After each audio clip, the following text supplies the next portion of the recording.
Ito mga katribya, oh. Ang laki ng bunga ng ating kalamansi, oh. Ang liit. Kaya lang yan, hinog na. Laki, oh. Yan ang kalamansi juice. Yan. Kaya kung tayo po ay mag-herbicide, pagka ganitong natabunan po ng damo, first step natin gagawin, lilitaw muna natin ng ating mga kalamansi. Manual po na pagbababa o pagdadamo sa ilalim. Tapos itong ganitong mahangin na time o oras, hindi po tayo mag-i-spray ng ganitong hapon dahil maiiwasan po natin po yung paglagana po ng ating gamot, kasi pagka po ganitong mahangin, mahirap po makontrol po ang pito ng bomba. Kaya magaan.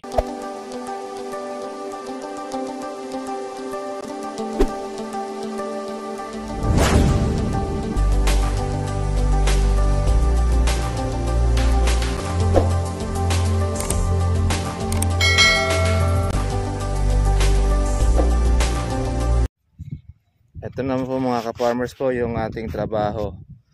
Pag puno-puno natin pagdadamo, bago natin ito i-herbicide, kailangan mailitaw muna na mailitaw ang kalamansi. Yan ang kalamansi na ako mo dyan. Sagad mo sa ilalim. O wag mo tatamaan yung kalamansi. At tanggalin mo lang yung damo sa ilalim. Ayan yung ating panganay. Ito. Bukas po naman ito naman ang ating i-herbicide. Hindi tayo nakakalusong dito dahil sira po yung daan. Saka walang humpay po ang ulan. Kaya lumabong na po ng gusto itong damo. Spray na po natin ito. Hindi natin ito ilagyan pa ng ating abono dahil para hindi po siya mamatay.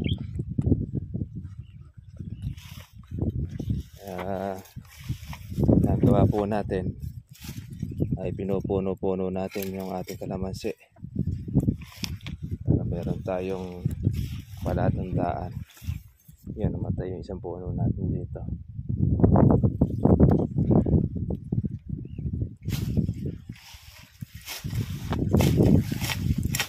Hindi po kasi natin ito ililitaw at ating i-herbicide, mamamatay po yung ating kalamansi. Tatamaan po yan dahil hindi natin siya nakikita at nakabalot po ng damo. Ngayon nakita na natin, may bunga na pong isa.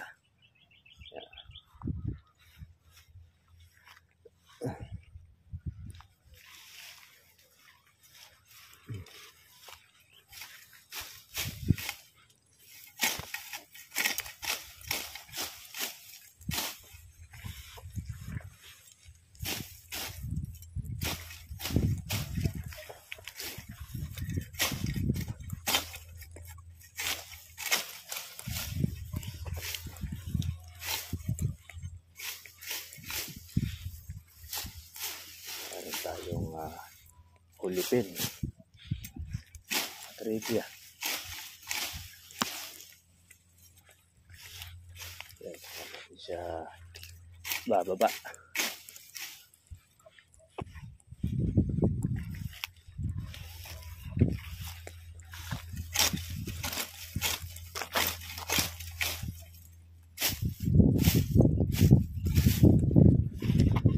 Ito yung tawag sa damo na ito taklang itik.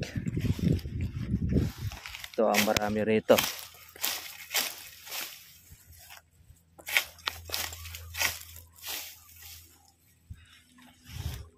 Ayan.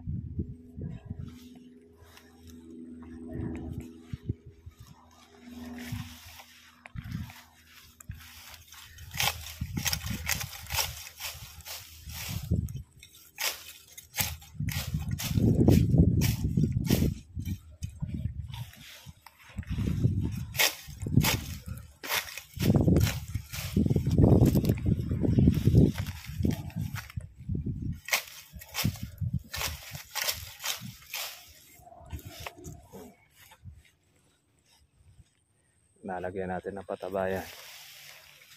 Mabilis lumaki.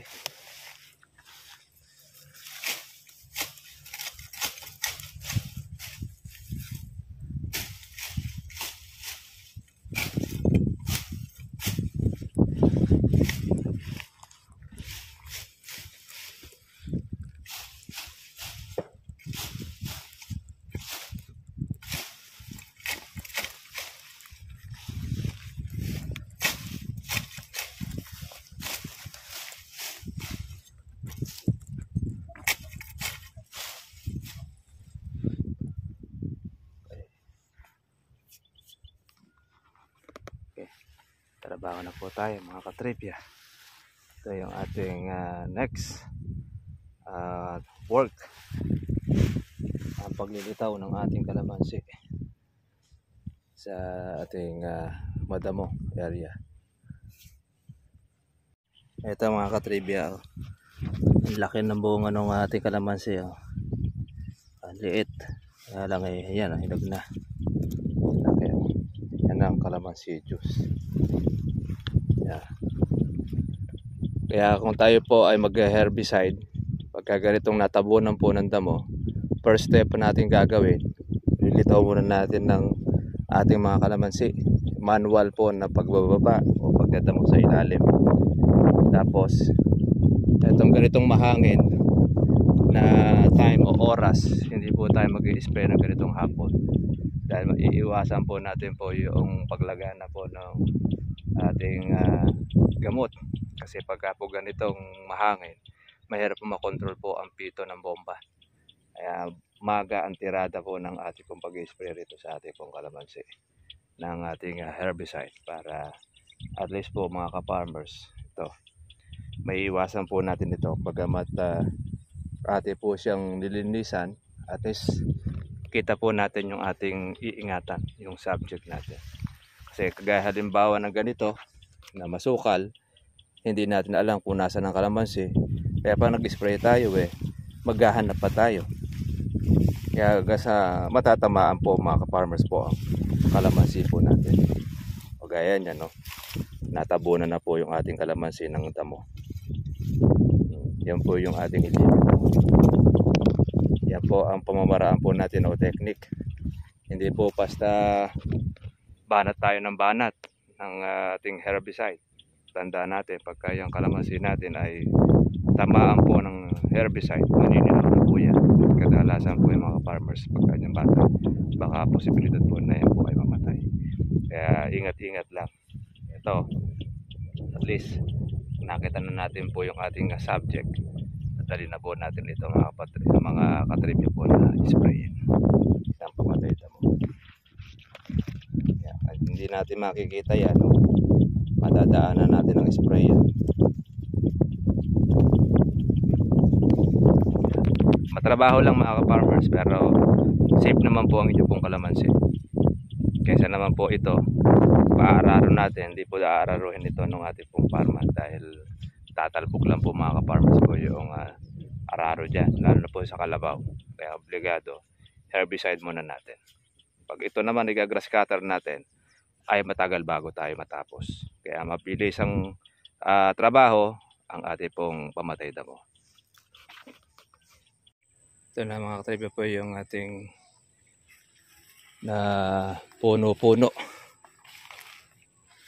Linisan natin po mga farmers. Bukas naman po yung ating pag-herbicide dito sa ating kalamansi.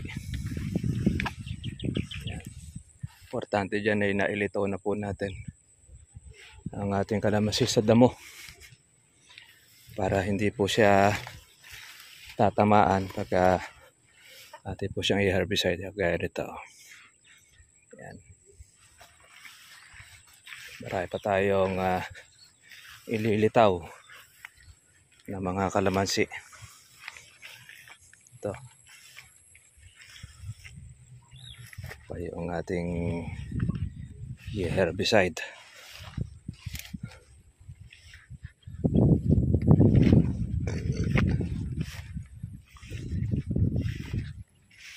Marami po mga ka-farmers na namatay patay sa ating kalamansi. Ito sa tubig yung iba. Iba naman po ay siyempre ito sa damo natin. Available na natin ulit siya maasikaso dahil nag-araw na. Ngayon ay hindi muna po tayo para bukas naman ulit. Ito naman yung kabila na herbicide na rin dito. Ayan. Nakita rin yung pagkadilaw ng kalamansi. Ano masasabi mo? Mahirap. Talagang ganyan. Ayan, mahirap daw. Sabi ng ating anak. Siyempre, ito po ang kikitain natin. Ang dadaan muna po sa hirap. Hindi po sa puro ginhawa.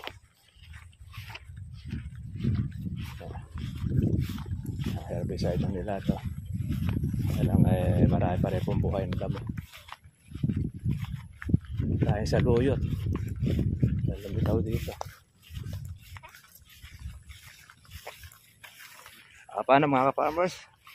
Ay gano'n na lang po at kita na po tayo bukas. God bless sa inyo lahat.